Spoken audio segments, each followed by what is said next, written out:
from this area, and let it be very clear, the 6 accused people are innocent, and they'll defend themselves, and they'll prove that they are not the killers of the deceased person in this matter. And we are very definite that after trial, they'll be walking out of this court as acquitted citizens, and they'll go back to do their work.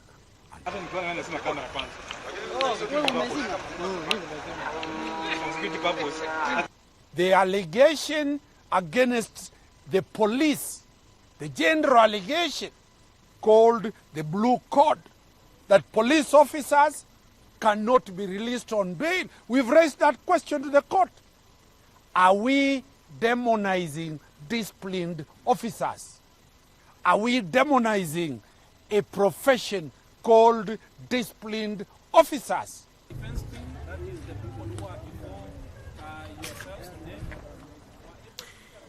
Escape plan. Still are sea lions dodge landslide on Russia's Karuri Islands amid major earthquake and tsunami warnings. Dozens of sea lions were seen diving into the water during a rockfall following a powerful earthquake in Karuri Islands on Wednesday. Footage was filmed by Nikita Schinov, a member of the crew aboard the Professor Kromov vessel.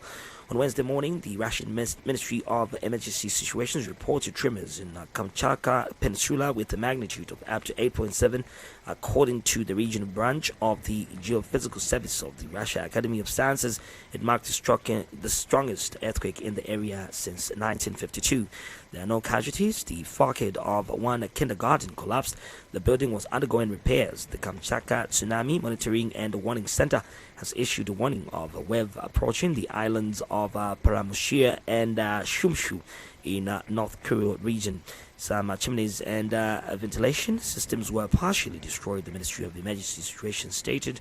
Later, the ministry added that as a result of tsunami, parts of Severokirovsk harbor and the lead fishing enterprise in Skalin were flooded. Rescuers evacuated local residents and approximately 60 holidaymakers from Kalakarisky Beach in Kamchatka. Tsunami warnings were issued across the Pacific. We're suffering. Protesters rally against energy price hikes in Angola. Angolan citizens rallied in Luanda on Saturday to protest against the rise in fuel and transportation prices. Footage shows activists marching and chanting while holding placards bearing slogans such as "We are tired of the high cost of living in Angola." Police officers can also be seen blocking demonstrators during the rally. Since things in the country are getting more and more expensive, the ones suffering the most are our fellow citizens, the protesters said. This country belongs to all the Angolan people, not to a small group of mafias, murderers, criminals and thieves. Another added the protest is triggered by the government's decision to raise diesel prices from 300 to 400 Angolan kwanzas per litre. Angola, despite being oil-rich, remains heavily dependent on imports and faces rising inflation, with fuel accounting for around 70% of government revenue and 95% of exports.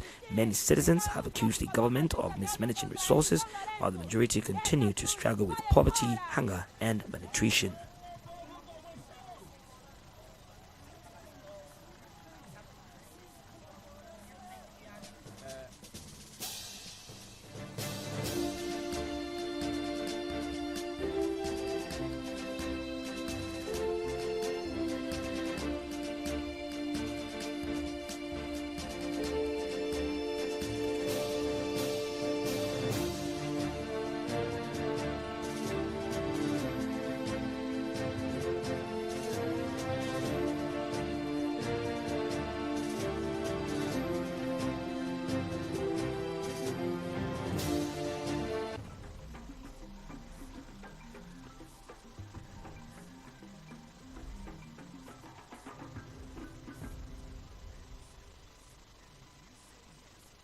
I am here here at Kibanda Tea Estate, and we continue our conversations about different parts of the continent of Africa.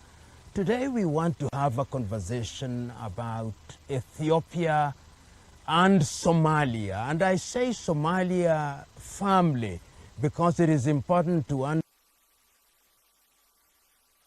the thing or the country we now call Somalia. Somalia was colonized by two countries. The Italians conquered the lower part of the country headquartered in Mogadishu, and the British conquered the upper part bordering the Gulf of Aden that then was called the British Somaliland. At the time of independence, Somaliland actually regained independence first on the 26th of June 1960. And after they regained independence, they were immediately recognized by 36 countries. On the first day of July 1960, Somalia, Mogadishu regained independence and the countries merged as one, as Somalia, to create a federation. And at that time, they were a country that believed that Somalia was much larger. They believed, if you look at their flag, there are 5 stars representing each of the areas which they think should be Somalia, to include Djibouti, to include northern part of Kenya, to include Ogaden in Ethiopia, and of course Somaliland and Somalia itself. That is the country called Somalia. But we also know that Somalia has had different problems over the years, and this culminated in the 1970s during the presidency of Siad Barre. During Siad Barre, we remember that the Somalis actually did invade Ogaden, the Ogaden War, which was famous, and at that time during the Deg regime of Mengistu Haile Mariam, after Haile Selassie had been overthrown. That war continued, and the Somalis were threatening Ethiopia in a very effective way until the Ethiopians had to bring the Cubans. It is the Cuban boots on the ground that led to the success of the Ethiopians against Somalia.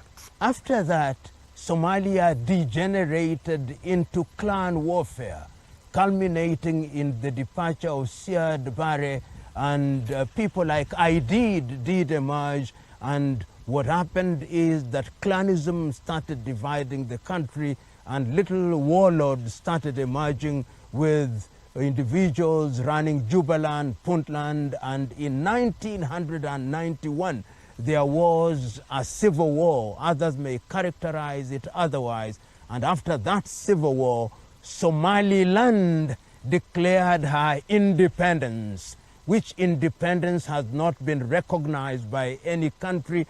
But if you travel to Hargeisa, you will find that there is a functioning government, complete with an army, complete with their currency, and indeed they have held peaceful elections, and they are functioning as a country. But the Mogadishu administration does not accept that it is an independent country, and for that reason, they do not accept that any country should negotiate directly with the government or the administration in Hargeisa. This is what has brought the current conflict between Ethiopia and Somalia. You remember that Ethiopia herself had a problem being landlocked in the sense that when the Italians